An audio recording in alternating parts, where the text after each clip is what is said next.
atau 40 menit pertamanya sudah berjalan.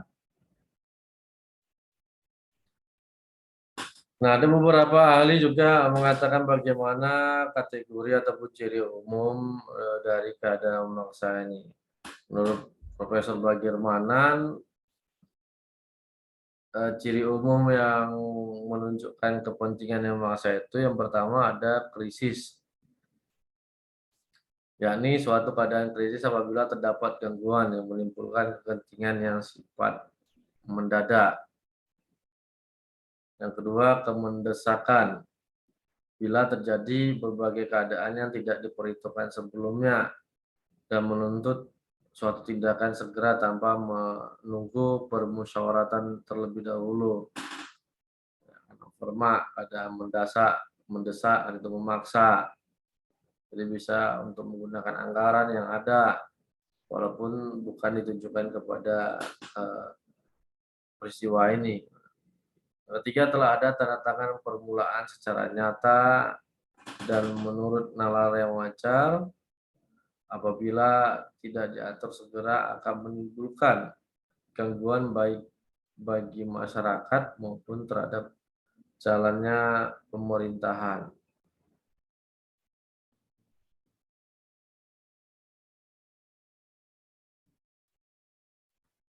Nah, jadi dalam membuat daripada Perpu, dilihat syarat materialnya. Yang pertama ada kebutuhan yang mendesak, yang bertindak atau reasonable necessity, waktu yang tersedia terbatas, limited time, atau terdapat kegentingan waktu, tidak tersedia alternatif lain atau menurut penalaran yang wajar, alternatif lain diperkirakan tidak akan dapat mengatasi keadaan, sehingga penetapan Perpu merupakan satu-satunya cara untuk mengatasi keadaan tersebut.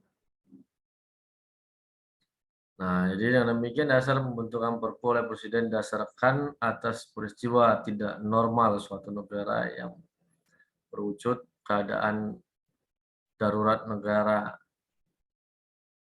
mana kandungan dari keadaan darurat negara menimbulkan kegentingan yang memaksa yang terdiri dari 3 syarat, yaitu adanya kebutuhan yang mendesak untuk bertindak, reasonable necessity, waktu yang tersedia terbatas hingga terjadi kegentingan waktu, limited time, serta tidak tersedia alternatif lain untuk mengatasi keadaan darurat tersebut. Nah, inilah kelebihan daripada presiden, ya kan?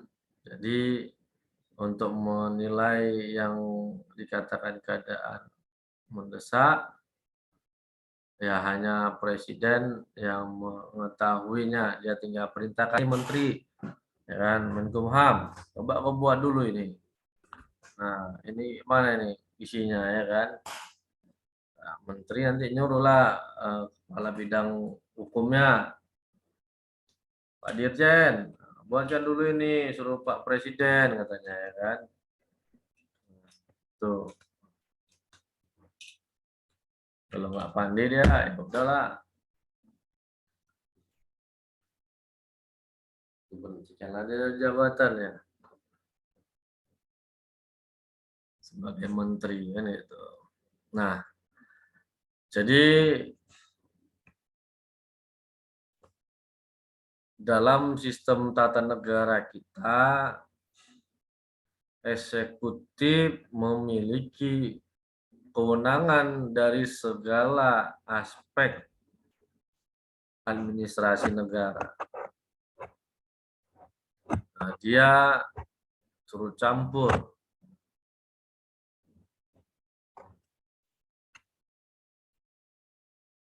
dalam kekuasaan daripada lembaga lain.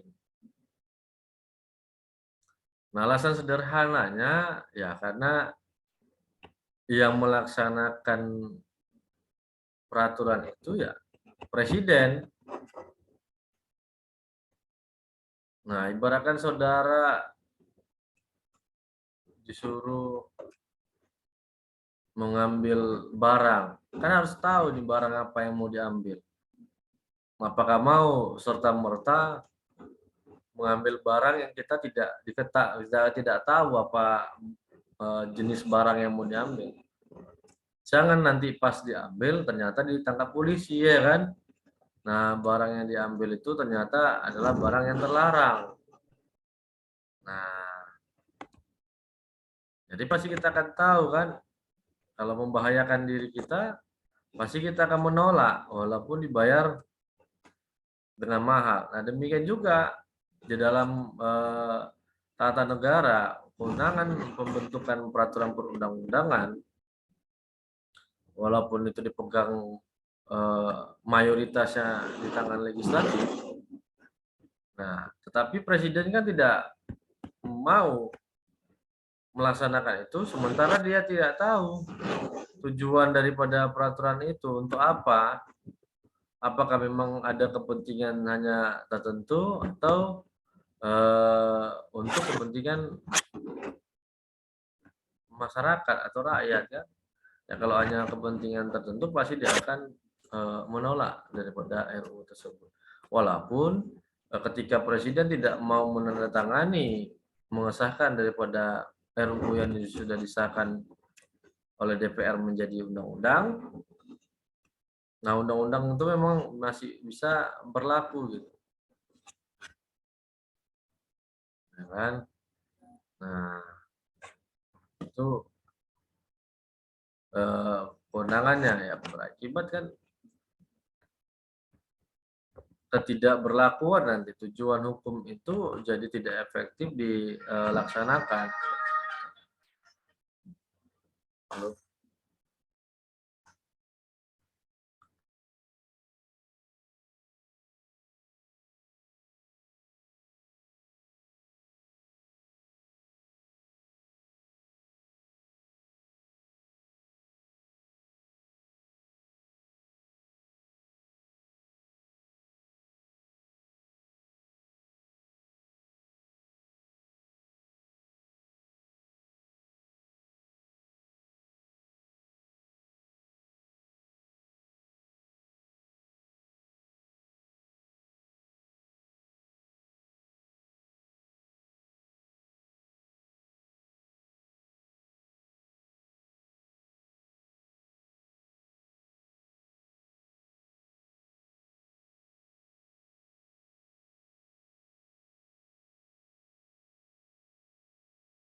Jadi seperti itu, ya kan? Nah, kembali lagi daripada presiden dalam hal menentukan bagaimana kondisi memaksa itu.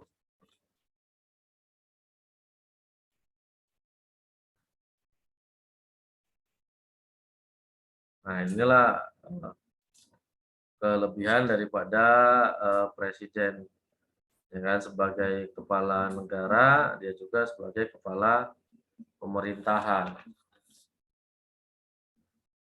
Nah, 2024 kita akan memilih kepala negara, ya kan?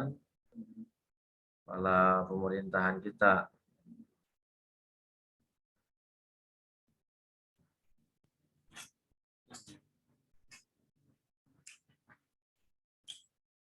Baik, jadi alhamdulillah 15 pertemuan sudah kita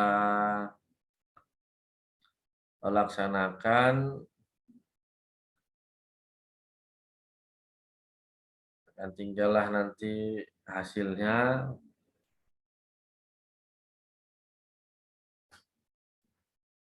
bagaimana saudara dapat menjawab nanti soal-soal yang sudah saya buat nggak banyak-banyak, soalnya hanya 5. Dia nggak beranak, nggak bercucu dia. Ya, seperti yang viral itu. Coba saudara jelaskan faktor-faktor yang menyebabkan bla bla bla sampai panjangnya pertanyaannya ya kan. Satu pertanyaan saja, tetapi jawabannya bisa satu buku ya. Nah, itu yang nggak akan siap kan. Itu dia. Jadi saya juga mohon maaf dalam kesempatan ini apabila ada materi yang belum tersampaikan pada saudara. Mudah-mudahan juga apa yang saya sampaikan selama 15 pertemuan ini ya bisa menjadi hadiah dari saya kepada saudara untuk menambah bahan bacaan apabila nanti suatu saat ternyata bahan ajar itu diperlukan dalam mengatasi satu persoalan yang sedang saudara hadapi kan itu. Nah, misalnya saudara menjadi anggota legislatif, ya kan, tahu bagaimana hubungan antara legislatif dengan eksekutif. Kan siapa yang tahu garis tangan itu 2024, ya kan, si Heni, si Joshua dan Mira menjadi anggota dewan, ya kan, tahun depan udah selesai kan gitu. Nah, karena nggak ada syarat jadi DPR sarjana hukum kan, yang penting tamatan SMA, ya itu. Ya, atau tidak tertutup kemungkinan malah menjadi eksekutif, ya kan. Ada pula yang menggandengnya menjadi bupati atau wali kota atau bahkan gubernur kan. Nah, itu mana tahu tuh semua. Yang namanya sebuah mimpi kan gitu. Ya mudah-mudahan mimpi itu bisa terlaksana kan. Ya, sama seperti kayak Pak Bobi.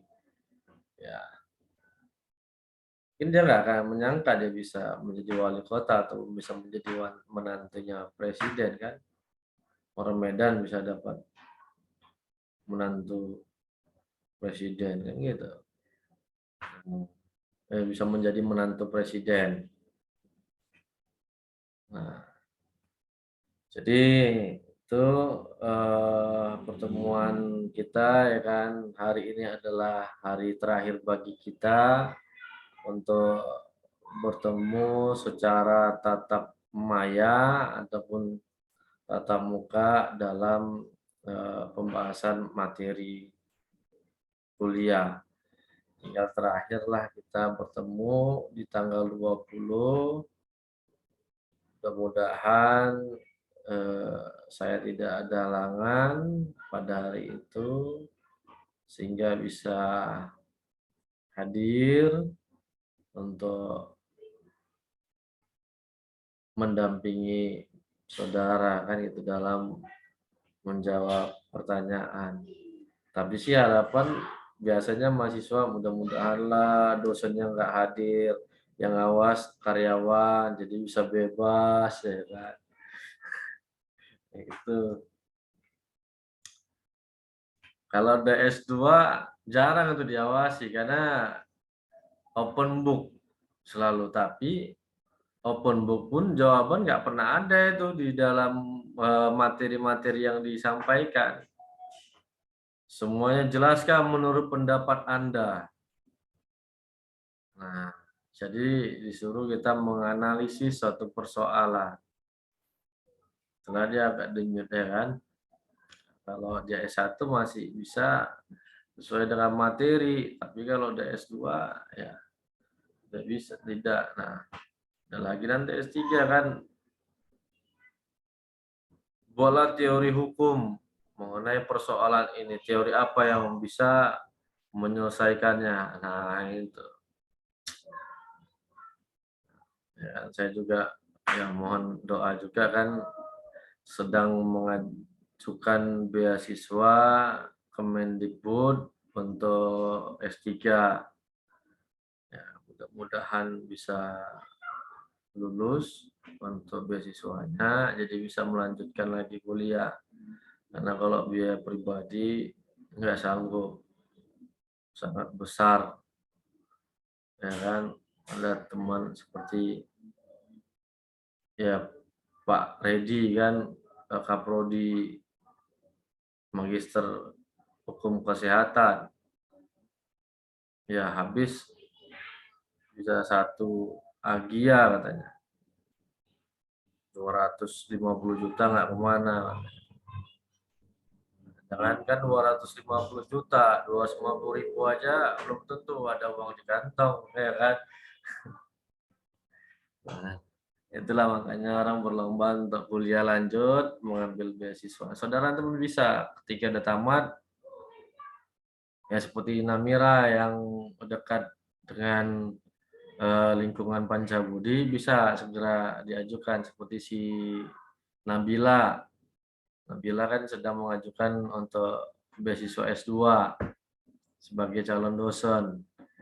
Ajukan peluang itu, ya kan, kalau rezeki ya lumayan. Nabila siapa, Pak? Nabila Paramita, Pak? Iya, Oh, kan lagi sama-sama saya sedang mengusulkan untuk beasiswa.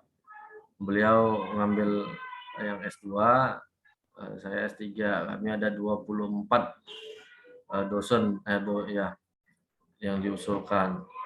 24 orang, bukan dosen lah, 24 orang, baik karyawan maupun dosen, untuk diusulkan beasiswa. Masih tahap pemberkasan, mudah-mudahan ada garis tangan rezeki bisa lagi kuliah, karena enak ketika saudara nanti menikmati bagaimana kuliah itu kan berhenti. Kalau ada S4 ngambil S4, tapi kan nggak ada dia kan. Pendidikan terakhir adalah S3. Untuk profesor hanya sebuah gelar prestasi, bukan gelar akademik, gelar prestasi atas sumbangsinya di dunia pendidikan.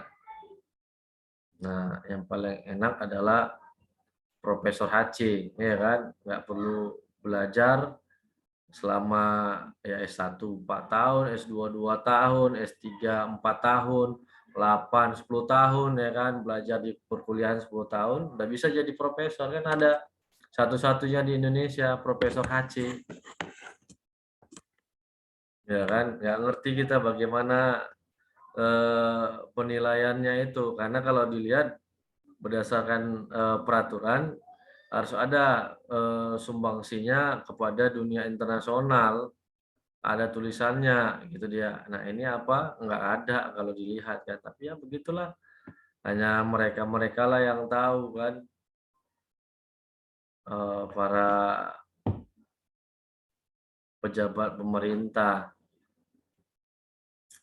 Nah, karena sangat sulit itu harus menentukan Profesor HC, artinya dia tidak berdasarkan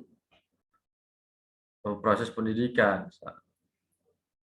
Ya kan, misalnya kan mungkin saudara pernah lihat di berita ada seorang warga negara Indonesia, ya kan, di Indonesia yang berhasil menciptakan bahan bakar kendaraan dari air kan. Nah, seharusnya diuji nih, di apakah dia panggil ikuti uji kompetennya di dunia internasional, dia kembangkan. Nah, ini bisa menjadi profesor langsung, Profesor HC. Ada. Ya kan, bayangkan, nggak perlu negara subsidi kan, kalau benar-benar bahan bakar itu bisa dari air. Nah, kan ada daerah mana di Jawa itu kan berhasil ya, tapi apa, begitu disiarkan, ya pandangan pemerintah tidak menyambut secara positif, kan itu. Nah, inilah sedihnya, makanya lihat yang menemukan Pfizer, ternyata kan kelahiran Indonesia, wanita itu yang menemukan Pfizer kan, langsung dia profesor di sana. Itu seharusnya. Ya, namun ya negara kita berbeda dengan proses negara lain dalam menentukan profesor Hachim itu ya kan, Hachim. Jadi itulah dia pertemuan hari terakhir saya dengan saudara untuk materi. Saya mohon maaf atas segala kekurangan, kelebihan hanya milik Allah. Mudah-mudahan kita bisa bertemu lagi di frekuensi yang berbeda, ya kan, dalam suasana yang berbeda. Ya, mudah-mudahan juga saudara bisa jadi salah satu mahasiswa bimbingan saya untuk skripsi, ya kan. Ya, tergantunglah nanti dari biro. Mudah-mudahan saya sudah dikasih izin untuk membimbing, ya kan, karena memang baru 1 tahun di Pancabudi. Baik, kita akhiri untuk pertemuan kita pada hari ini. Sampai bertemu lagi di saat UAS. Mudah-mudahan kita sehat selalu. Ya, selamat beraktivitas. Selamat pagi. Assalamualaikum warahmatullahi wabarakatuh. Waalaikumsalam warahmatullahi wabarakatuh. Jumpa.